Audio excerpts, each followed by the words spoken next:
mas pinagaan na ang buhay ng ating mga magsasaka. Sa pagbisita ni Ferdinand R. Marcos Jr. sa La Trinidad Vegetable Trading Post at Benguet Agri-Pinoy Trading Center sa La Trinidad, inihayag ang mga konkretong hakbang para mabawasan ang gastusin sa transportasyon ng mga ani. Kabilang sa mga malaking tulong ay ang 10 piso bawas sa presyo ng diesel, tinanggal ang ilang local charges at tanggal toll fees para sa agricultural trucks. Dahil dito, mas mapapabilis ang pagdadala ng gulay sa mga pamilihan, maiiwasan ang pagkasayang ng ani at mas lalaki ang kita ng ating mga magsasaka. Layunin ng pamahalaan na patatagin ang agricultural sector, pababain ang presyo ng bilihin at tiyakin ang sapat na supply ng pagkain para sa bawat Pilipino. Layunin po ng pagbisitang ito na masuri ng Pangulo ang mga aksyal na operasyon ng BABTC at makita kung paano pinapatupad ng Department of Agriculture, particularly ang High Value Crops Program. At ayan nga po, makikita po natin na ang una niyang madadaanan na itong mga makabagong makinarya at kagamitan na nakadisplay. Kaya naman kasama po natin si Ma'am Janice Agrifino mula sa Department of Agriculture upang maipaliwanag sa atin kung ano-ano nga po ba yung mga kagamitan na nakikita dito ni Presidente. Magandang araw po sa ating lahat. So welcome po sa Benguet Agri-Pinoy Trading Center. So ang mga nakikita po ninyo ngayon dito ay mga naka-display na iba't ibang interventions mula sa ating Department of Agriculture High Value Crops Development Programs. So ang mga interventions po ito ay tulad ng grass cutter, walking type agricultural tractors, mga black nets at iba't ibang klase ng fertilizers tulad ng foliar fertilizer at organic fertilizers. Meron din po tayong mga HDPE pipes, multi-commodity dryers at pump and engine sets with drum. So kabuuan po ang mga interventions na ito ay nagkakahalaga ng 15.4 million at ito po ay ipapamahagi sa ating 45 na farmers cooperatives and associations. Yan. Maraming salamat po, Ma'am. Ma'am, nabanggit niyo po ang high value programs. Ano po ba itong programa na ito?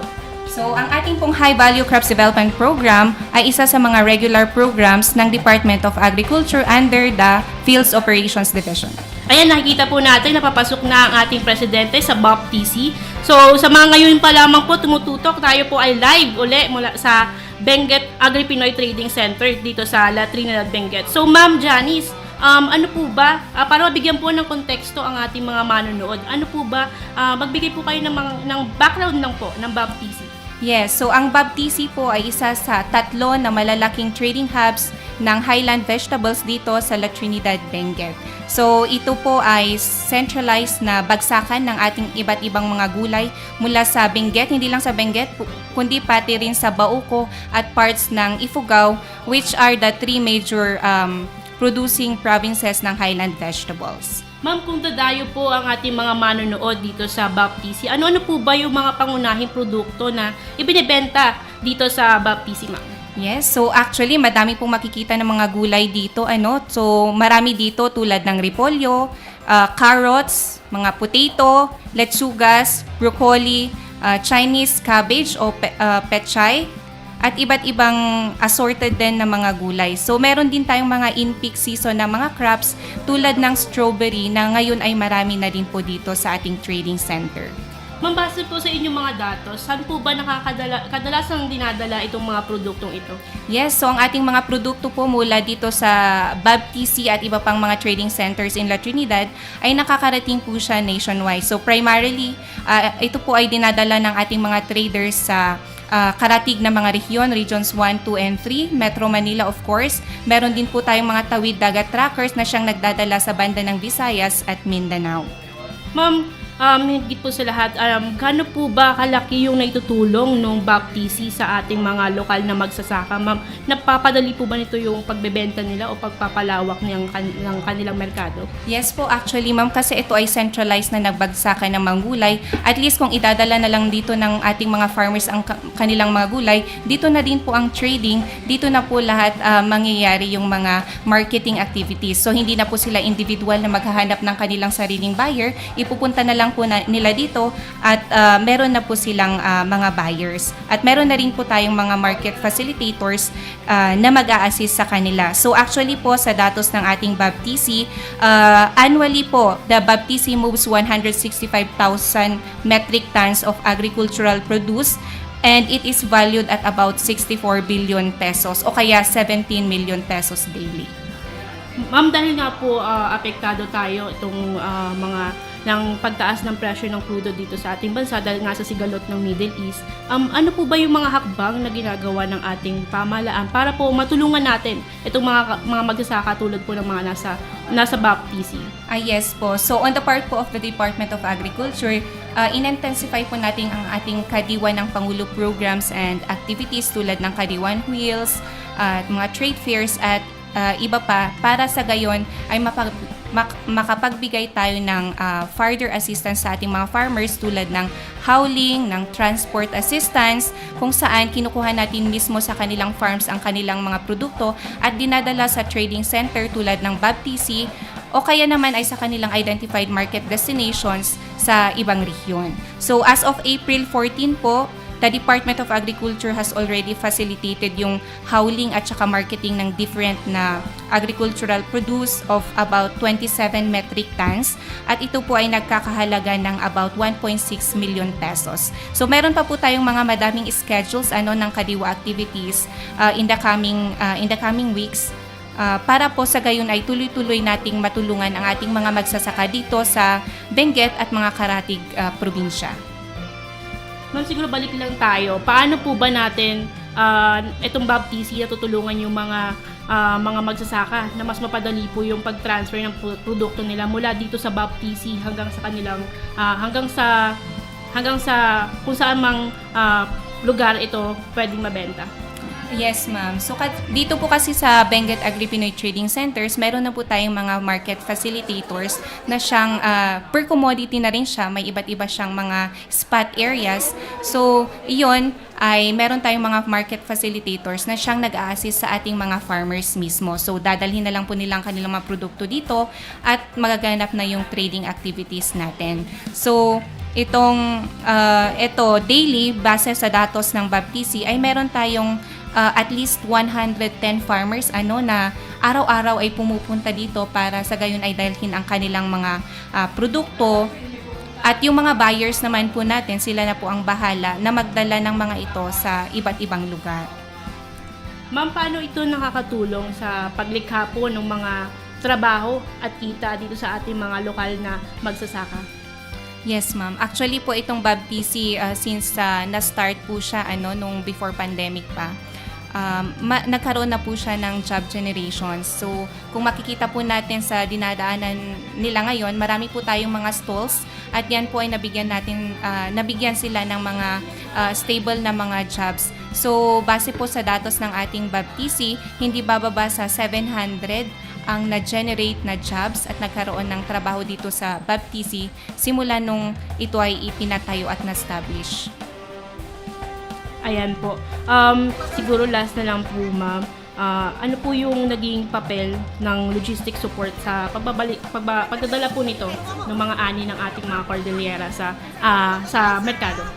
Yes po. Actually, malaki talaga ang nagagawa ng ating logistics support dahil kung wala tayong logistics support, medyo mahihirapan tayo na malink yung marketing ng products ng mga farmers doon sa ating mga consumers na usually ay nasa mga urban areas, nasa mga big markets tulad ng National Capital Region at sa Visayas at Mindanao. So through the logistics support, yung mga trackers natin and even po yung pinoprovide ng Department of Agriculture, mas napapabilis natin, nababawasan din natin yung gastusin ng mga magsasaka.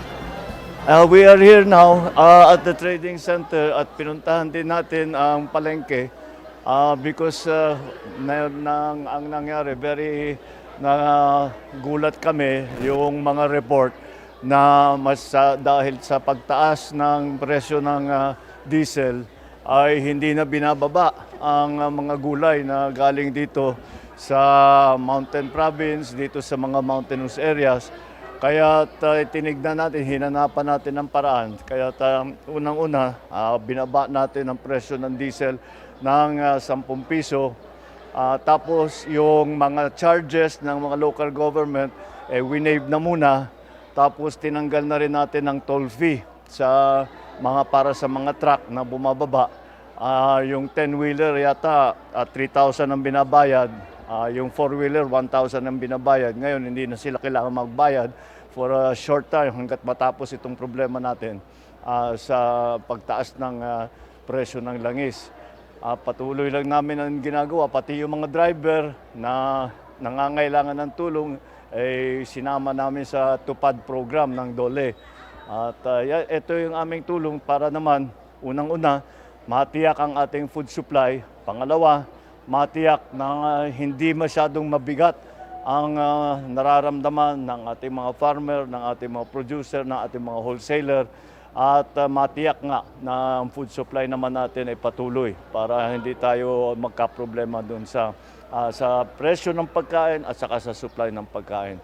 Mabuti naman at mukha namang dahil sa mga ating inisyatiba na ginawa ay mas nagkakaroon ngayon ng yung sistema ay umaandar na at patuloy naman ang ating mga initiative kung meron pa. Kaya mabuti at nakausap ko yung mga iba na nagtitinda rito para yung kanilang mga suggestion kung ano sa palagay nilang kailangan pang gawin. Kaya patuloy ang aming pag-aaral at patuloy ang aming pag-monitor para tiyakin na lahat ay makakaramdam ng tulong ng pamahalaan ngayon sa dinadaan natin na problema at sa krisis na naging bunga ng gera sa Middle East. Maraming salamat. Just like na bigat. Yung magandang dumating po sa asosasyon namin, yung packing area po namin na building. Yun po yung malaking tulong na hindi po namin na malilimutan sa tulong ng government po. Galing po sa Department of Agriculture, ma'am. Kakuha namin yung itong intervention na yun, mas malaki yung kita namin, mas madali yung trabaho namin, mas may matatapos kami sa isang araw. Kagaya noon na wala kami matatapos sa isang araw. Kaya pag nakuha namin yung intervention na yun, mas malaki ang kita ng mga farmers. Biglang tumaas mga presyo ng fertilizers, mga abono, ganun. Kaya kung ikumpara mo sa presyo ngayon, manigative yung mga farmers. Kasi pag mawala yung nandun sa mountain na tubig, meron din manggagaling sa rivers. Kaya doon kami kumukuha. Kaya kailangan namin ang mga machineries. Pag ganitong parang El Nino na ngayon, wala na kaming makukuha sa bundok. Doon na lang kami sa baba kumukuha. Malaking tulong yan kasi paggagaya ng traktor, nung dati, kailangan mo ng 5 tao. Ngayon, maski 2 na lang ang magtrabaho, pwede na yun. Kasi mas madali. Ang malaking tulong yan kasi pagka bibili pa kami ulit, wala na naman kaming pambili. Kung yung maibigay ninyo sa amin, yun na lang pagkasyahin namin. Oo, sa pagtatrabaho, nalis yung mga gastos sa mga bayad sa mga tao na magtatrabaho. Kasi pag manual ang gagawin nila, mag-grab ho na lang, kailangan may 10. Pero ngayon, kailangan may 3 lang, pwede na. Sa kita rin, mas madadagdagan kasi mas malawak ang matatrabaho. Sa Department of Agriculture, maraming salamat sa inyo kasi lagi nyo kaming ginagabayan ng mga magsasaka. Kay mahal nating Pangulo, sana patuloy-tuloy, sana na gabayan ninyo yung mga farmer. Gaya nung traktor, mas malilisan yung expenses namin kasi at least yung traktor 2 tao lang yung gagawa. Nung wala pa yung traktor, maraming tao ang gagawa, marami ka pang sasahuran. Kaya at least ngayon na may traktor at saka yung seed storage, at least hindi lang nabubulok dyan sa gilid-gilid yung patatas namin. at least na-store siya at maganda yung tubo niya. Katulong sa kita at sa bagal ng trabaho kasi sa kita at least may maipon kami na kahit konti na pangsahod sana, pero nagagawa na ng traktor. 2 taon na ang gagawa. Nalilisen yung trabaho sa Department of Agriculture. Maraming salamat kasi at least natulungan nyo kami at hindi kayo nagsasawang sumusuporta sa amin na magsasaka. Sa mahal na Pangulo, maraming salamat at naisipan nyo ang programang ito at maraming tulong sa aming farmer.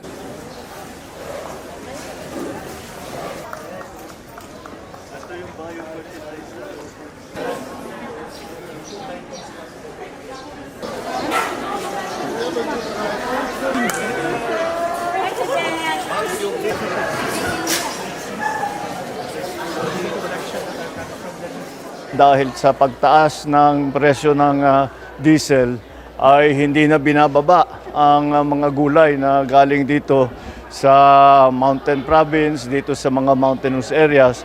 Kaya tinignan natin, hinanapan natin ng paraan. Kaya unang-una, binaba natin ang presyo ng diesel ng 10 piso. Tapos yung mga charges ng mga local government, winave na muna. Tapos tinanggal na rin natin ang toll fee para sa mga truck na bumababa. Patuloy naman ang ating mga initiative kung meron pa. Kaya mabuti at nakausap ko yung mga iba na nagtitinda rito para yung kanilang mga suggestion kung ano sa palagay nilang kailangan pang gawin.